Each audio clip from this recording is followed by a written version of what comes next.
Hello and welcome. To have an inner companion practice is to interact regularly with one or more inner beings who you experience as at least partially distinct from yourself. Many religious and spiritual practices involve cultivating a relationship with some supernatural being, whether that be a god, spirit, demon, or something else. And those relationships are often very important to people. It can be a great comfort to believe that there's this entity with you all the time, who understands you, who cares about you, and who can give you guidance when you most need it, even if there's nobody else around. This can of course also be a very negative experience for people depending on the nature of the spirit that they believe in. But for the people who believe in this really positive, loving inner companion god, their relationship with that god might be really good for their mental health. And that can be true even if the god doesn't exist anywhere outside of the person's brain. This sort of comfort is often framed as being dependent upon supernatural belief. After all, how are you going to engage in a relationship with this entity unless you believe that it exists?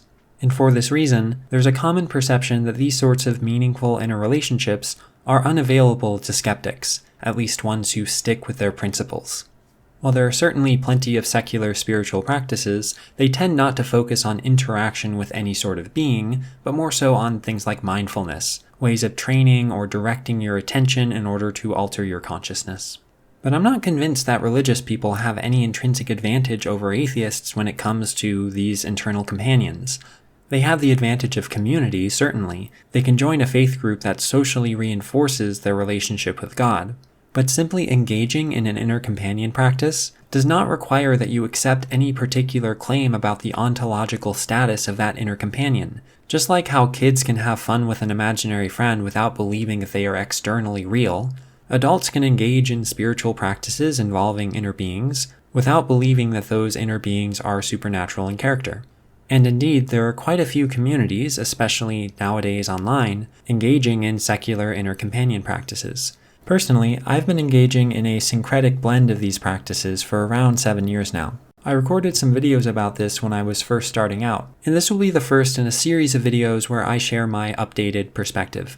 I'll talk about the mechanics of the practice, the things that you do every day in order to engage in it, the phenomenology of the practice, which is to say what it feels like to engage in it in my experience, and also my views on some of the philosophy behind the practice. I'll talk about different models for trying to understand what an inner companion is. But in this video, I am restricting myself to 2 topics. The first is, why would anyone want to have a secular inner companion in the first place? And the second concerns the mindset that I would recommend for people who are interested in this sort of practice. Jumping into that first topic, I'm going to be listing what I perceive as some of the potential benefits of having an inner companion practice. But in the spirit of trying to be a good skeptic, I want to frame these potential benefits in as responsible a way as I can.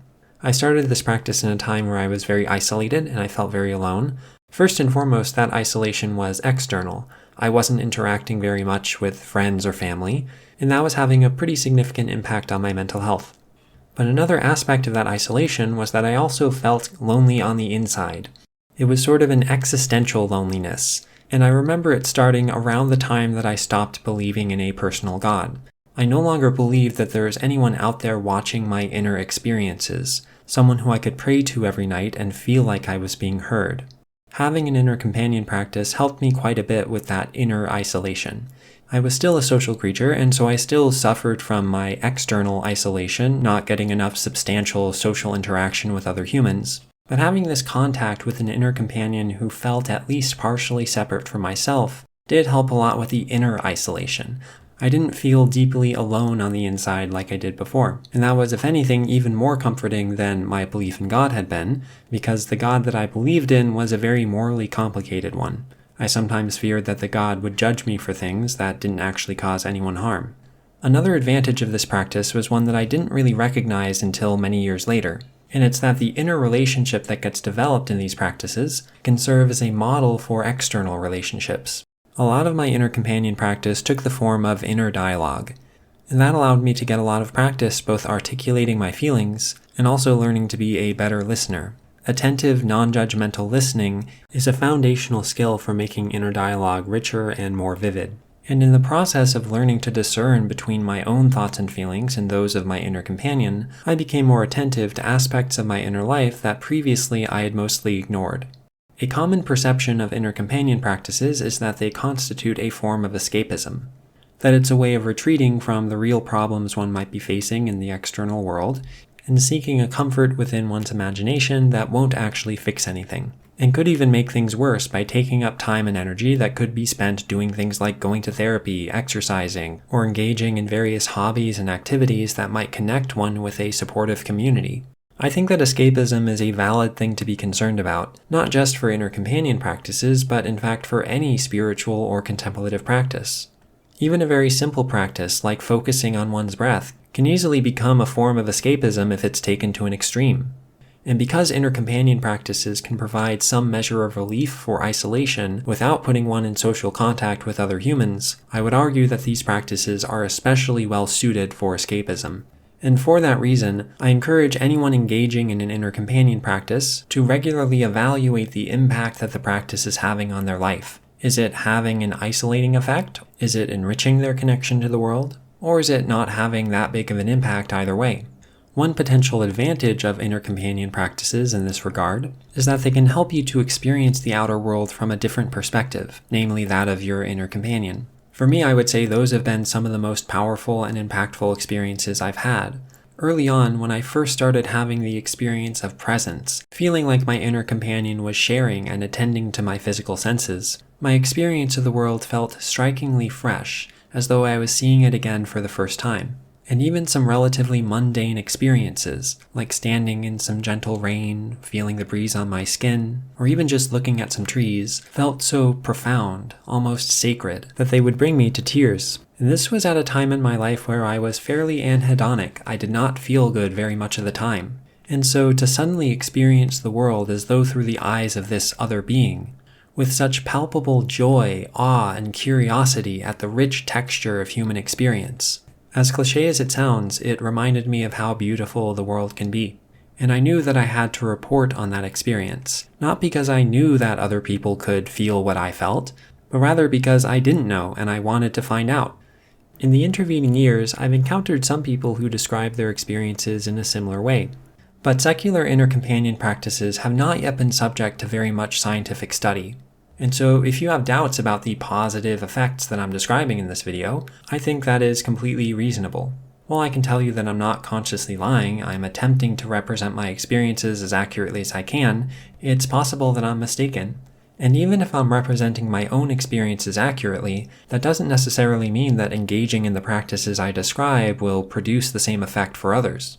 And so for those of you who don't already have an inner companion practice, if you want to know the truth about what it's like to have an inner companion, there are really only a few options available to you. You could wait for more scientific study to be done, and there are some people studying it right now. Or if you happen to be in a position where you can academically study it yourself, that would be really cool.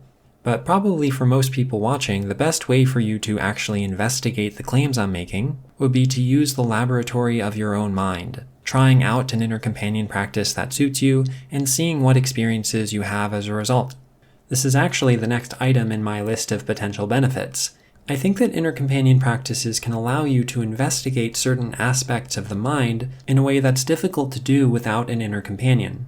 For example, in order to have dialogue with an inner companion, you have to learn to discern between your own thoughts and those of the other. But looking a little bit deeper, you might end up finding that really thoughts just are arising in the mind all the time, and the process of assigning them to either you or the companion is really just a matter of sorting and contextualizing. You can try to understand the role that narrative plays in a sense of self. You might disagree with what I just said and come to a different conclusion on the basis of your experiences, but the point is that with practice, your inner companion might start to feel extremely real to you and like they're a distinct entity from yourself. And that's an experience which cries out for explanation. Some might argue that a combination of delusion and willful self-deception are fully sufficient to account for that experience. My central objection to that position is that it is not as explanatory as it might initially seem. For one thing, in order to be delusional, you have to hold false beliefs, and further, you have to hold them in the presence of strong contrary evidence. And while there are certainly some people with inner companions for whom that label does apply, as I said before, having an inner companion practice does not depend on any specific belief about the ontology of inner companions. I think that the online demonism community provides a lot of good examples of this. A common belief within that community is that the inner companions that they interact with, which they might call demons or daemons, are not fundamentally distinct from them. You can have a rich inner dialogue with your demon and even disagree with them, but they're often viewed as being another aspect or side of oneself. To be clear, I'm not saying that anyone who thinks their inner companion is distinct from themselves is delusional.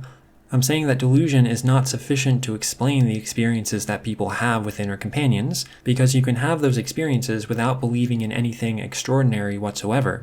Now, the self-deception explanation is in my view a little bit different. One could argue that even if you don't subscribe to any false beliefs about your inner companion, your very perceptions of that companion could still be incongruent with reality. By analogy, if you look at a visual illusion like the one I'm displaying on screen, you're likely to perceive squares A and B as being different shades of gray. But if you've seen this illusion before, you might know that they are actually the same color. So in that case, your perception of reality can still be inaccurate even if you don't hold any false beliefs about this illusion. Analogously, some would argue that inner companions are all illusions of this sort. You might feel as though they are distinct from you, but that could simply be an illusion that you have trained yourself to perceive through practice. While I still don't agree with this perspective, I think the reason that it's incorrect is fairly subtle. How would you go about trying to falsify this position? For visual illusions, you just have to make a careful measurement. Whether or not two squares are the same color or two lines are the same length are unambiguous physical properties, and so it's relatively easy to test whether our perceptions are lining up with reality or not. On the other hand, trying to determine whether there exists a distinct entity from the self within the mind is physically and philosophically very complicated. Many philosophers and scientists understand the self as an emergent entity, something that doesn't fundamentally exist in the first place, but is nonetheless a very useful abstraction for understanding the world on certain scales. This is the way that I view selfhood. And from this perspective, it becomes clear that whether or not an inner companion is distinct from the self or not is really a question about whether modeling the mind in that way is productive, whether it helps us make predictions, helps us make sense of the way the mind seems to work. If your understanding of selfhood is fairly deflationary in the first place, like mine is, then the existence of an inner companion becomes a lot less extraordinary. All you really need is some narrative identity information, and we're all carrying around plenty of that, both for ourselves and for other people and even for fictional characters.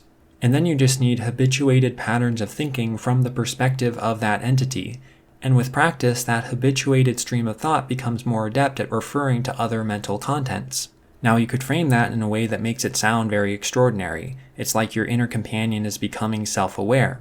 But you can also just think of it as the brain getting really good at thinking from the perspective of this identity, to the point where that stream of thought is able to refer fluently to memories, sense information, identity information, and even other thoughts. I went into all that detail for two reasons. First, I think it shows how these practices can be useful tools for exploring how the mind works in general. And second, I wanted to address what are probably the most common negative perceptions of these practices, namely those dismissive claims about delusion and self-deception. There are also some benefits to having an inner companion that I think of as little brain hacks. Some people have a lot of trouble directing kindness or compassion to themselves. 8 years ago, I was very firmly in this camp. But it can sometimes be a lot easier to express compassion, kindness, and even love to an inner companion, and for them to express the same for you. So it's like tricking your brain a little bit. Instead of loving yourself, you add this extra step where you love your inner companion and your inner companion loves you. Now I said that my inner companion practice is syncretic. It was bringing in elements from a lot of different practices and traditions. And one of the key practices was metta or loving kindness meditation. I had a lot of trouble generating a sense of loving kindness for myself or for other people, but directing loving kindness towards my inner companion felt a lot easier. There are actually a lot of everyday situations where having that distinct train of thought can be helpful. As a small example, recently I've been trying to look at the news a bit less frequently, and so my inner companion agreed to interrupt me whenever I was about to look up news. There's a ton of good ways of breaking old habits and building new ones, but a lot of them just don't seem to work very well for me, and it does help me to feel like there's someone else there watching what I'm doing. The last benefit I want to mention has to do with how inner companions tend to evolve over time. I think that a lot of inner companions start out in a fairly idealized form. You generally have some ideas, whether specific or vague, about what they're going to be like. But as they gain more experiences, they're going to change over time. They might come to develop hobbies and interests which are different from those that you have, And I think there's a value to that. It can help to make you a more versatile person, getting you engaged in different topics and learning new skills through them. Inner companions can also have a personality which is very distinct from your own, and that can be useful in some social situations where they might be better suited for a given interaction. And you're pretty much never under any obligation to reveal to others how you're modeling your own mind. Externally, it's just going to look like you're changing how you behave based on context, which is a totally normal thing to do. Alright, so with that, I want to move on to the second main topic of this video, which is the mindset that I would recommend for anyone considering trying an inner companion practice. The mindset has 5 main components. In no particular order, they are curiosity, non-judgmental awareness, playfulness, compassion, and self-determination.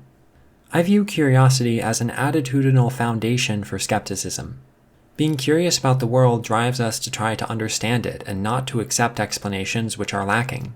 It opens us up to new possibilities and also gives us the motivation to explore them. You might be used to modeling your mind in a very particular way, viewing all the thoughts and emotions that arise as belonging to you. But if you're interested in the vivid, convincing experience of having an inner companion, it might help to get very curious about what that would be like. What would it feel like for thoughts to be present in consciousness but not belong to you? What would it be like to have a conversation in your own mind that feels like you're talking to another person? How exciting would it be to discover that this sort of practice actually works? Curiosity drives us to ask questions and to keep asking until we get to the heart of a matter. But that questioning is not adversarial. It comes from a place of wanting to understand and being open to the truth, whatever form it might take. This segues nicely into the second component, non-judgmental awareness. Inner companions communicate with us through mental contents, and so in order to hear and recognize them, it's necessary to become a skilled observer of one's own mind. And the skill I'm referring to here is not just a matter of focused attention, but also of learning to give that inner companion the mental space to exist. Stepping back and talking more mechanistically, what you're trying to do is develop habituated and internally consistent patterns of thought from the perspective of the inner companion. Some people are very skilled at developing these patterns of thought. It's a fundamentally imaginative process, and some people have a lot more experience working with their imagination. I think some people are innately predisposed to be better at this as well. I actually don't think I'm one of those people. Near the beginning, I had a lot of trouble allowing my inner companion's thoughts to arise. Again, it's an imaginative process, and I think most people experience imagination as something that you can't easily force. It's more like you give your mind the space to generate mental content, and then rely on your intentions, your attention, and some mental framing in order to gently guide the generation of that content. But if this isn't something that you're used to doing, you can easily grind your imagination to a halt by excessively judging mental content as it arises. When you're first starting, your inner companion's thoughts may or may not feel super distinct from your own. They may or may not be internally consistent. Again, some people are really good at this and won't have any trouble right from the start, but for others, those are properties that arise naturally over time through practice. So if you have a tendency towards analytical thought, you might be tempted to consistently question the nature and validity of your fledgling inner companion. But the beginning of your practice is not the most fruitful time to address those questions. I think that the process of creating an inner companion should be playful. If you take yourself and this whole practice too seriously, I think you're setting yourself up for disappointment. This might seem like it contradicts what I expressed earlier about how important this practice is to me. But I think that if you feel really secure about something, it's easier to be playful about it. There's a vulnerability and an honesty to playfulness that can act as a fuel for the imagination. Nobody should ever be pressuring you to have an inner companion, whether secular or not. And I don't think you should be pressuring yourself either. In these online spaces, you sometimes find people coming to inner companion practices from a place of desperation. And I've totally been there. That was me 8 years ago. But if you're clinging to this idea of your inner companion as a lifeline, and getting fixated on determining whether they're real or not, whether you're just chasing delusion, that is both a really unpleasant mental state to be in, and absolute poison to the imaginative processes that might get you where you want to go. So as difficult as it can be sometimes, I think the right thing to do is to let go of some of that judgment. Don't trouble yourself with committing to any particular set of beliefs about what you're doing. Just do what feels right, what's fun and meaningful on the inside. And if you're interested in what's happening from an intellectual standpoint, there will be plenty of time to discuss and analyze that from a more stable mental position. When you free yourself from the need to constantly justify and validate what you're doing, you can just enjoy your experience for what it is, taking delight in exploring the limits of your imagination, learning what your mind is capable of when you apply your ordinary cognitive faculties in new and interesting ways. Playfulness is friendly, it's light-hearted, and if you approach your inner companion practice with those qualities, the results can feel almost magical. Another quality that I think synergizes with playfulness very well is compassion. Of all the qualities I discuss in this video, I think that compassion is probably the most important one. From the very start of your practice, my recommendation is to cultivate a desire for your inner companion to be well, and to grow that desire with your attention until it is as strong as you can make it. This one exercise can constitute a contemplative practice in its own right.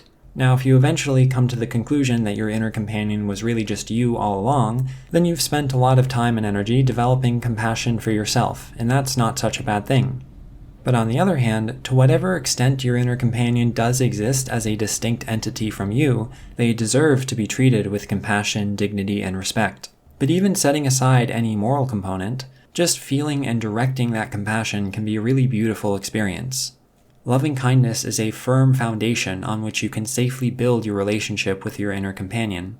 And that's going to put you in a better position to navigate some of the challenges that naturally arise in that relationship. Things like figuring out how to balance your inner and outer lives, negotiating the relationship your inner companion might have with the outside world, and deciding what to do if you end up disagreeing on something important. To an outsider, that might sound kind of ridiculous, but it's something that happens. So even though I think that intellectual curiosity is a perfectly fine reason to get into this sort of practice, it's important not to treat your inner companion like some kind of experiment.